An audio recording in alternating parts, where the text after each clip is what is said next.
പശ്ചിമേഷ്യയിലെ സാഹചര്യങ്ങളിൽ ഇപ്പോൾ സമാധാനം കിട്ടാത്തത് ഇറാഖിനാണ്. അമേരിക്കയും സൗദി അറേബ്യയും സംയുക്തമായി ഇറാഖിലെ ഇറാൻ അനുകൂല ഗ്രൂപ്പുകൾക്കെതിരെ ശക്തമായ വ്യോമാക്രമണമാണ് നടത്തിയത്. ഇറാൻ പിന്തുണയുള്ള സായുധ സഖ്യമായ പോപ്പുലർ മൊബിലൈസേഷൻ ഫോഴ്സിലെ 10 അംഗങ്ങൾ ഈ ആക്രമണത്തിൽ കൊല്ലപ്പെട്ടതായാണ് റിപ്പോർട്ടുകൾ പറയുന്നത്. കിഴക്കൻ ഇറാഖിലെ ഇറാൻ അനുകൂലികളുടെ കേന്ദ്രങ്ങളും ആയുധപ്പുരകളും ലക്ഷ്യമിട്ടാണ് US സൗദി സഖ്യം ആക്രമണം നടത്തിയത്. അമേരിക്കൻ സേനയ്ക്കും സൗദിയിലെ എണ്ണ ഉൽപാദന കേന്ദ്രങ്ങൾക്ക് നേരെ കഴിഞ്ഞ കുറച്ച് ദിവസങ്ങളിലായി നടന്ന ഡ്രോൺ മിസൈൽ ആക്രമണങ്ങൾക്ക് മറുപടിയായാണ് ഈ നടപടിയെന്ന് US സെൻട്രൽ കമാൻഡ് അറിയിച്ചിട്ടുമുണ്ട്. റിയാദിലെയും രാജ്യത്തിന്റെ കിഴക്കൻ മേഖലയിലെയും പെട്രോളിയം കേന്ദ്രങ്ങളെ ലക്ഷ്യമിട്ട് ഇറാഖിൽ നിന്ന് തൊടുത്തുവിട്ട ഡ്രോണുകളെ തടഞ്ഞതായും സ്വയം പ്രതിരോധത്തിനുള്ള അവകാശം ഉപയോഗിച്ചാണ് ആക്രമണത്തിൽ പങ്കുചേർന്നതെന്നും സൗദി പ്രതിരോധ മന്ത്രാലയം അറിയിച്ചിട്ടുമുണ്ട്. കഴിഞ്ഞ 3 ദിവസത്തിനിടെ അമേരിക്കൻ സേനയ്ക്കും സൗദി ഊർജ്ജ കേന്ദ്രങ്ങൾക്ക് നേരെ 30-ലധികം ഡ്രോൺ ആക്രമണ ശ്രമങ്ങൾ നടന്നതായി US സെൻട്രൽ കമാൻഡ് അറിയിച്ചു.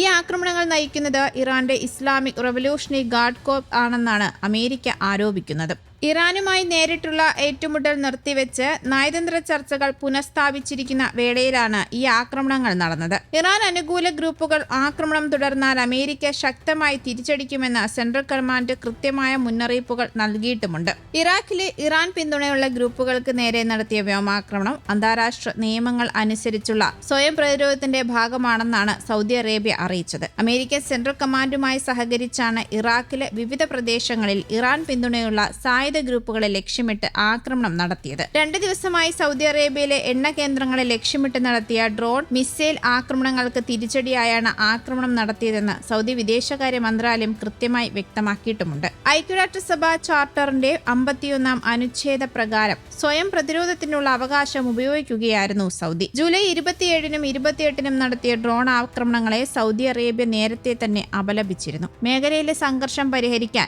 സൗദിയുടെ അടക്കം നേതൃത്വത്തിൽ നടക്കുന്ന ശ്രമങ്ങളെ അട്ടിമറിക്കുന്ന രീതിയിലും ആക്രമണങ്ങൾ വ്യാപിപ്പിക്കുകയെന്ന ലക്ഷ്യത്തോടെയുമാണ് സായുധ ഗ്രൂപ്പുകൾ പ്രവർത്തിച്ചത്. അന്താരാഷ്ട്ര നിയമങ്ങൾ ലംഘിച്ചാണ് 2 ദിവസം ആക്രമണ ശ്രമം നടത്തിയതെന്നും ആരോപണമുണ്ട്. സംഘർഷം കൂടുതൽ വഷളാക്കാൻ ആഗ്രഹിക്കുന്നില്ല എന്നാണ് സൗദി അറേബ്യ വ്യക്തമാക്കുന്നത്. അതിനിടെ ചെങ്കടലിൽ സൗദി കപ്പലിന് നേരെ യമനിലെ ഹൂതികളുടെ ബലിസ്റ്റിക് മിസൈൽ ആക്രമണവും നടന്നു. കപ്പലിന് സമീപം കടലിലാണ് മിസൈൽ പതിച്ചത്. കപ്പലിന് കേടുപാടുകൾ സംഭവിച്ചിട്ടില്ല. എന്നാൽ ചെങ്കടലിൽ സൗദി കപ്പലുകൾക്ക് നേരെ ഹൂതികൾ നടത്തിയ ഈ ആക്രമണങ്ങളെ ശക്തമായി അപലപിച്ച് സ്പെയിൻ രംഗത്തെത്തിയിരുന്നു. സൗദി കിരീടാവകാശി പ്രിൻസ് മുഹമ്മദ് ബിൻ സൽമാനുമായി നടത്തിയ ഫോൺ സംഭാഷണത്തിൽ സ്പാനിഷ് പ്രധാനമന്ത്രി പെട്രോ സാഞ്ചസ് സ്പെയിനിന്റെ പൂർണ്ണ പിന്തുണ അറിയിക്കുകയും ചെയ്തു. ഇരു രാജ്യങ്ങളും തമ്മിലുള്ള ഉഭയകക്ഷി ബന്ധവും വിവിധ മേഖലകളിൽ സഹകരണം വർദ്ധിപ്പിക്കുന്നതിനുമുള്ള വഴികളും സംഭാഷണത്തിൽ ചർച്ച ചെയ്തെന്നാണ് റിപ്പോർട്ടുകൾ. കൂടാതെ പൊതു താൽപര്യ വിഷയങ്ങളും നേതാക്കൾ വിലയിരുത്തി. രാജ്യത്തിന്റെ സുരക്ഷയും പരമാധികാരവും സംരക്ഷിക്കുന്നതിനായി സൗദി സ്വീകരിക്കുന്ന എല്ലാ നടപടികൾക്കും